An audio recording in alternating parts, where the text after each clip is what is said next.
Welcome to my YouTube channel. आप सभी का मेरे YouTube channel the pharmacy news में स्वागत है। जैसे कि आप सभी को पता है कि अभी राजकाज पर आपको एक फाइल शो हो रही होगी, प्रक्रियाधीन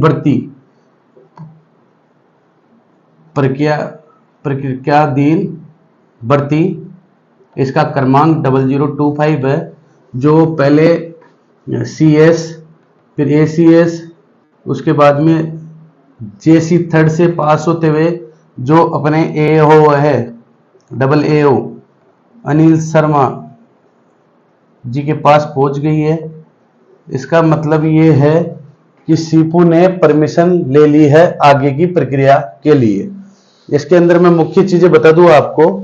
इन प्रक्रियाओं के अंदर होगा क्या, इनके अंदर इन ऑटो कैडर की बात होगी जो प्रक्रियाएं चल रही है, जैसे LT, RT, ACG, dental, OA, nursing, NO, nursing officer.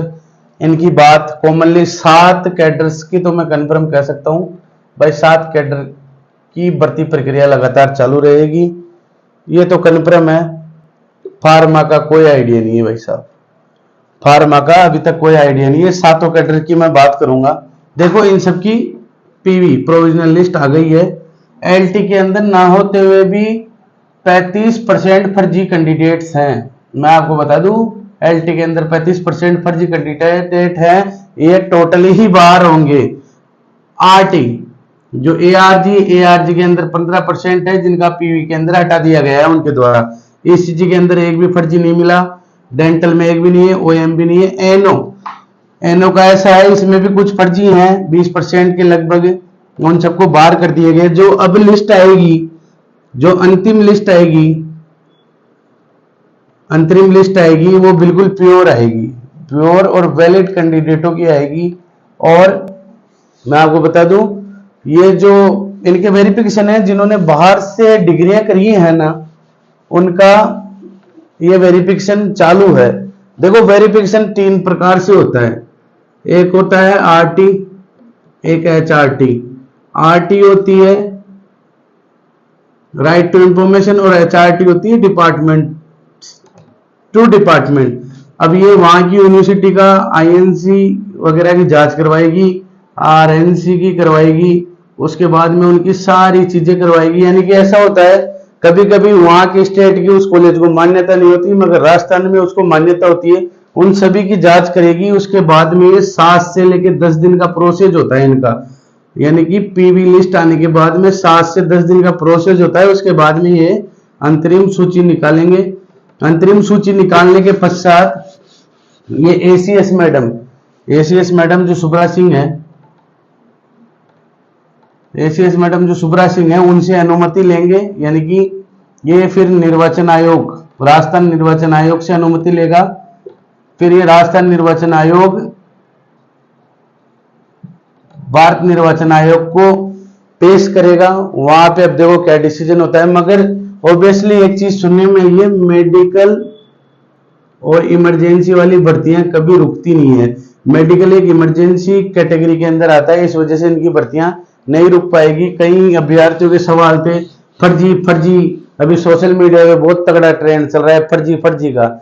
मेरे को एक चीज बताओ, आप जब आपका Rajasthan nursing counselling, Rajasthan pharmacy counselling, Rajasthan paramedic counselling में रजिस्ट्रेशन की प्रोसेस में बता देता हूं। जैसे RPMC की मैं बात करता हूं कॉमनली। RPMC में जैसे कैंडिडेट ने फॉर्म में अप्लाई किया,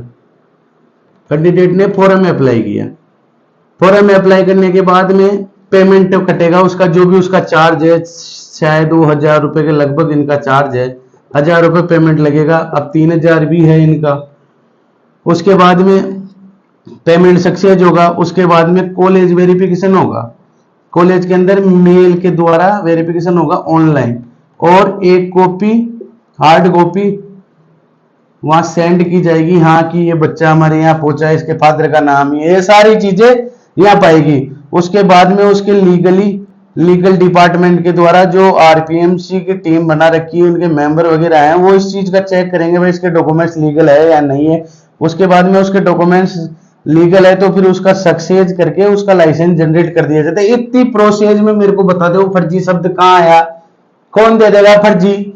आरपीएमसी कॉलेज में अप्लाई करोगे, अगर आपने राजस्थान की कॉलेज से पढ़ाई करी है तो आपको फर्जी कौन कह सकता है? ये गलत धारणा है आपकी सोच। उन अभ्यर्थियों के द्वारा ये कुकृत्य किया जा रहा है जिन अभ्यर्थियों का इसमें नंबर नहीं आ रहा है। तो मेरा सभी भाइयों से निवेदन है, बिना फालतू किसी भ्रम में न रहे। हर कैडर अपनी समस्याओं से परेशान है। फर्जी का टैग लगाया जा रहा है बिना फालतू का, कोई किसी प्रकार का कोई फर्जी नहीं है। जहां तक मैं आपको बता दूं सारी प्रोसेस आजकल ऑनलाइन हो गई है, यानी कि आरपीएमसी, आरएनसी, आरपीसी ये सभी पहले ऑनलाइन वेरिफिकेशन लेती है, उसके बाद में हार्ड कॉपी भी मंगवाती है कॉलेज से। तो दिमाग से जो कचरा है ना वो निकाल देना। दूसरी बात,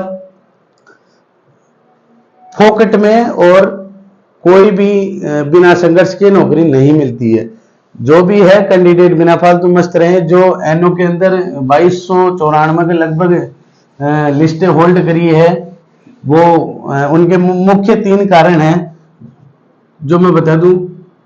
अदर स्टेट डिग्री पहला, दूसरा बोनस वेरिफिकेशन, तीसरा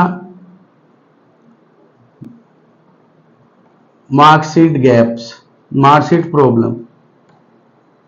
ये 3 कारण की वजह से इनके रिजल्ट होल्ड करे गए हैं। तो आप घबराएं नहीं, ये सारी चीजें शिपो के द्वारा वेरीफाई कर ली जाएगी।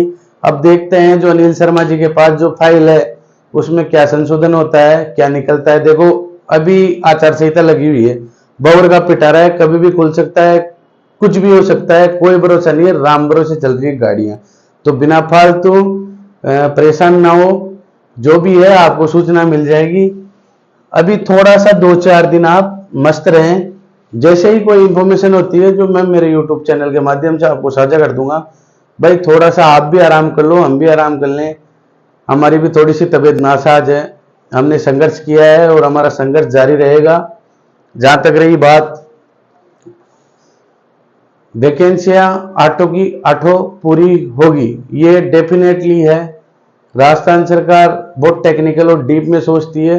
राजस्थान की डिग्री को ऑल इंडिया में कोई माइकल चैलेंज नहीं कर सकता यहाँ की पढ़ाइयों को। और अदर स्टेट का अगर वो लीगल वैलिड यूनिवर्सिटी कॉलेज है तो उनको भी कोई परेशानी नहीं है। मस्त रहो, जो भी होगा अपने लिए बढ़िया ही होगा।